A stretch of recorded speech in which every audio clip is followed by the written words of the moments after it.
Schools around Texas are having trouble balancing the budget. My hope is that our legislators are paying attention to the pain that school districts are going through right now. State Democrats want a special session now. Schools across the state having massive budget consequences while we sit on top of one of the largest budget surpluses in Texas history. They were caught flat-footed and they're suffering the consequences. We look at why some Republicans say it's the school district's problem.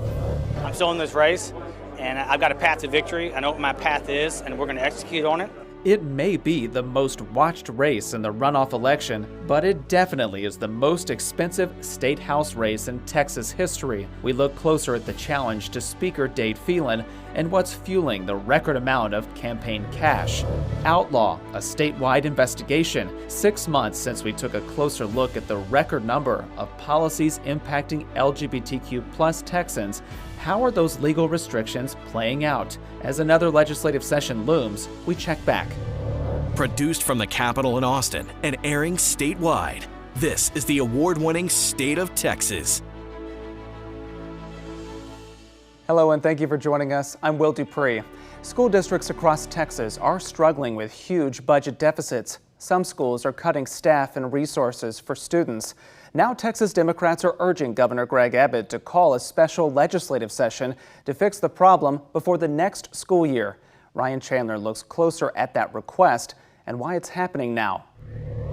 Please fund public education. An urgent plea from Austin ISD. While staring down an $89 million deficit, they're already planning to cut dozens of administrative positions next year. They lay the blame at the state. My hope is that our legislators are paying attention to the pain that school districts are going through right now. But legislators can't do it alone. That's why Texas House Democrats are calling on Governor Abbott to put them back to work. It's constitutionally our responsibility to provide for the schools.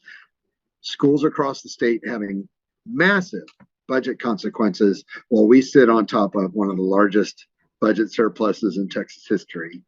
I think you can just do the math yourself. Last year, Governor Abbott tied teacher pay raises and per-student funding increases to his plan for private school vouchers, which didn't get the votes to pass. He and House Republicans have blamed the cash crunch on local districts, inflation, and the expiration of federal COVID money. Some school districts have done a really horrible job of managing their school systems. They were caught flat-footed and they're suffering the consequences. Districts will head into next year a few $100 million short if the legislature doesn't act soon. If we take a cut now, that really hurts our classrooms, and then all of a sudden in the spring of 2025, we realize the state actually does increase state funding for school districts, we won't be able to get that back. Ryan Chandler, State of Texas. Governor Abbott wrote a response to the Democrats' letter. He rejected the idea of a special session and blamed House members for school funding problems. The governor wrote lawmakers could have passed legislation last session to send more money to schools. That funding was in the bill from House Education Committee Chairman Brad Buckley. As Ryan mentioned, that bill also included a plan to use public funding for private schools. It ultimately did not pass. The governor told Democrats, quote, "The makeup of the Texas House of Representatives has not changed since you rejected that proposal, which means there is no possibility for it to pass during another special session unless you're willing to change your position to support the Buckley bill." However, the makeup of the legislature will change when lawmakers reconvene in January. 4 lawmakers who opposed the governor's push for education savings accounts did not seek re-election. 5 others lost their primary election, and more could fall in the May 28th runoff. 3 House Republicans who opposed using public funds for private education face runoffs. Those are Gary Van Dever, John Kumpel, and Dwayne Burns. All of them represent rural districts. But the runoff that is drawing the most attention involves House Speaker Dade Phelan. He's facing challenger David Covey. The amount being spent on this race is unprecedented. Daniel Marine looks closer at the money and what's at stake. And we're back with another edition of Campaign Context, this time looking ahead to a runoff election that will have major implications for the balance of power at the state capitol. It could also affect you as a Texan. We're talking about the May 28th runoff between current Texas House Speaker Dade Phelan of Beaumont, who's fighting for political survival, and his challenger, former Orange County Republican Party Chairman David Covey. Our politics team found some new data showing just how much money is being spent on this race. We're going to go through that, plus some context on how Phelan found himself in this situation. So the voting battle is playing out in House District 21. That's in southeast Texas near the Louisiana state line. The district touches Jefferson, Orange, and Jasper counties. Well, according to advertising analytics group Ad Impact, a total of $6.9 million has been spent on political ads in this race, including the primary and the runoff. Ad Impact says the spending breaks down like this, and these are newly updated numbers. $3.5 million have been spent on ads in support of Phelan, $1.6 million has been spent in support of Covey, and $1.8 million spent on anti-Phelan ads. We wanted to know how Ad Impact calculates their numbers, so I emailed their vice president of data. He told me the group speaks directly with broadcasters to see how much candidates and groups are spending on political ads. He says they also check FCC filings, and they also do their own kind of ad tracking. So when we crunched those Ad Impact numbers, we found if the same amount of people in District 21 who voted in the March primary, well, if they all vote again in the runoff, that's roughly 34,000 people, it would work out to about $205 spent per voter in ad money. That makes this the most expensive state house race in Texas history. As for how we got here, well, despite a pretty strong conservative record, Phelan found himself under attack from within his own party after the House voted to impeach Texas Attorney General Ken Paxton. And during the last legislative session, the House also failed to advance one of Governor Abbott's education priorities that would allow families to use taxpayer-funded subsidies to pay for their children's private education. And Phelan also worked across the aisle, appointing a few Democrats to chair House committees. As for Covey, he bills himself as a political outsider. He has the backing, though, of Attorney General Ken Paxton, along with Lieutenant Governor Dan Patrick and former President Trump. And he's also getting reinforcements from an influential national conservative group, the Club for Growth PAC, which announced in March that it would spend about $900,000 in ads targeting Speaker Phelan. Now, on his campaign website, Covey says he does support parental rights when it comes to educational choices for their children, and he says he would also ban Democrats from chairing committees under a Republican-controlled House. Stay tuned for more campaign context as election season rolls on. Thank you, Daniel. There is tension between Democrats in a tight House runoff. The incumbents defending supporters who equate transgender health care with genocide. We dig deeper into the controversy and how it could affect the vote. Last legislative session brought a record number of bills and laws affecting the state's LGBTQ+ population. We examine how those are playing out and if proposals that did not pass could resurface. And I can say, without a shadow of a doubt, that the future makes me nervous. A bombshell accusation, a professor accused of saying something hateful to a UT student during pro-Palestinian demonstrations. The new claims heard at the state capitol while lawmakers examine anti-Semitism on campus.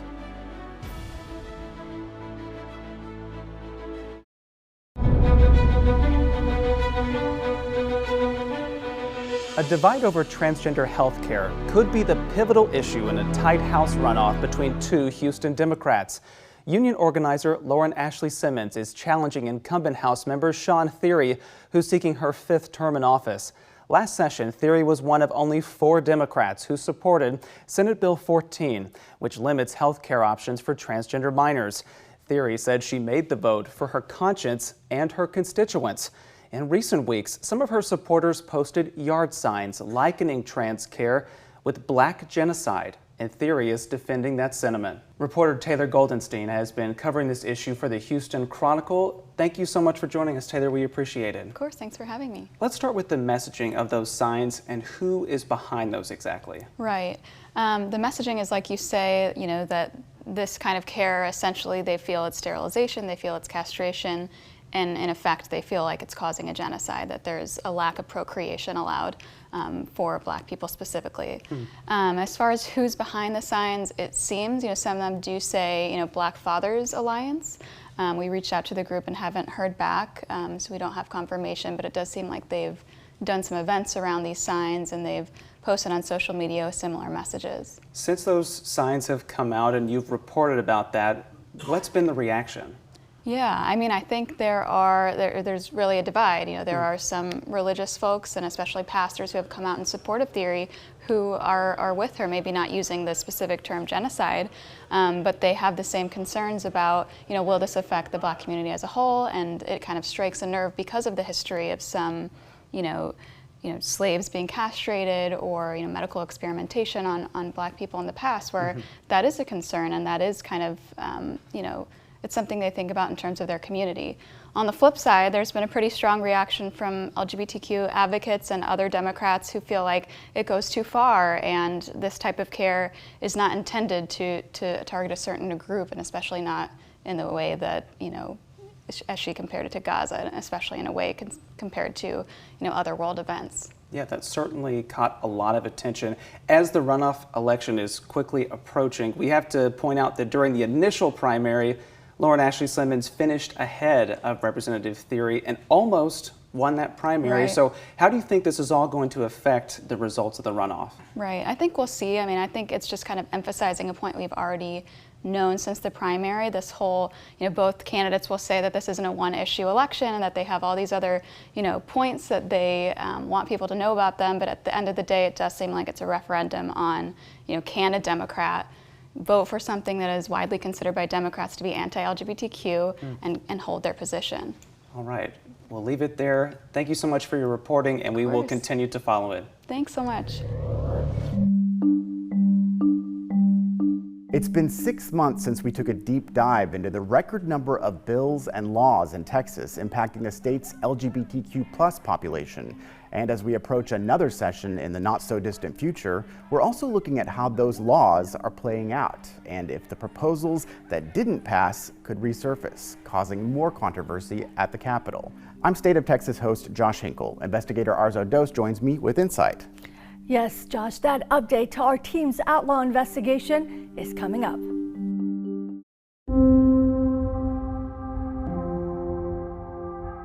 Outlaw, a special investigation into the record number of policies proposed and passed into law impacting the state's LGBTQ+ population last legislative session. It's been nearly a year since that session at the Capitol wrapped up and 6 months since our team took a deep dive into this topic. Some new laws are already moving forward and causing controversy. Others that brought some of the most controversy during the session are now stuck in court challenges, like one aimed to criminalize some performances that critics worry could include drag shows. Right now, the U.S. Court of Appeals for the Fifth Circuit has ruled this law will remain blocked, meaning it's not currently in effect until the court issues a final ruling. We're also awaiting a decision on a law that prevents certain medical treatment for transgender children and threatens the licenses of doctors who provide that care. This decision will come from the Texas Supreme Court, which heard oral arguments in the state's appeal of a lower court's injunction, which said the law was unconstitutional. Because it's been appealed to the high court, the injunction is paused, and the law is currently in effect. The statute is narrowly tailored to protecting children from interventions that interfere with their growth and development and have irreversible physical effects, all without proven mental health benefit. In attempting to justify Senate Bill 14 in this case, the state has disregarded widely recognized benefits of the care that Senate Bill 14 bans and the risk of doing nothing to treat gender dysphoria. As we wait for a decision, related actions are playing out across the state. In recent days, the Austin City Council voted to approve offering some protections to local transgender people seeking gender-affirming care. The measure, the first of its kind in Texas since SB 14 took effect, directs Austin police to make enforcement of the state's new law as their lowest priority.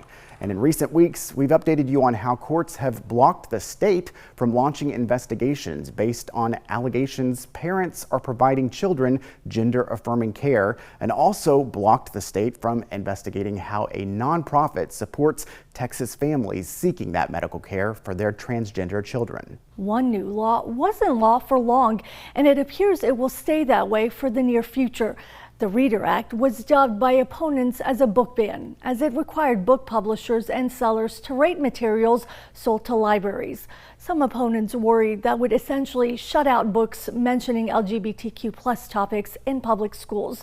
A federal appeals court ruled the law was an unconstitutional breach of the First Amendment protection against compelled speech.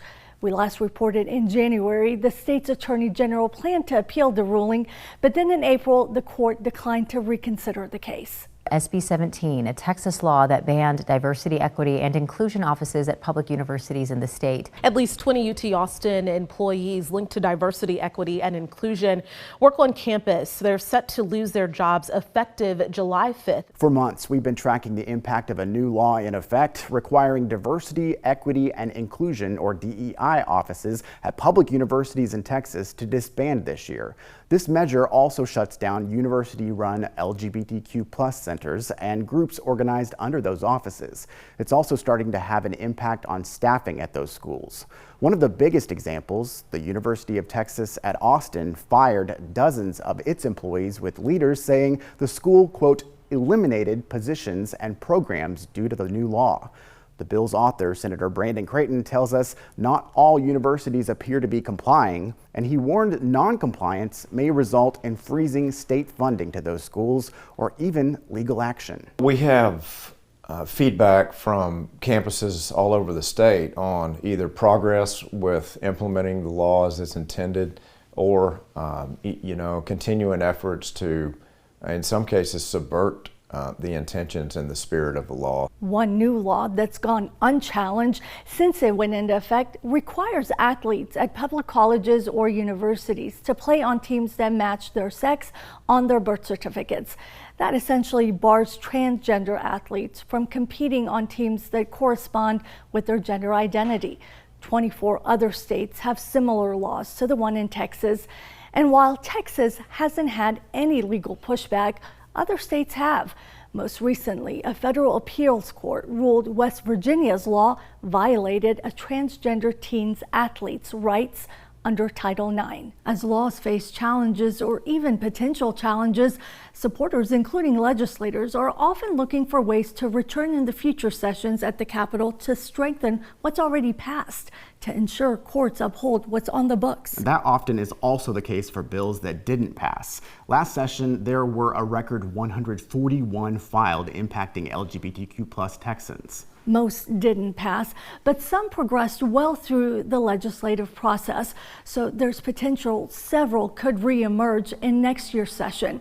And our team continues to check back on those we've covered in our outlaw investigation. Yes, to see the latest updates and to catch up on our full project, go to this story in the Texas Politics section of this station's website. Thanks, Josh. A bombshell accusation. A professor accused of saying something hateful to a UT student during pro-Palestinian demonstrations. The new claims heard at the state capitol while lawmakers examine anti-Semitism on campus.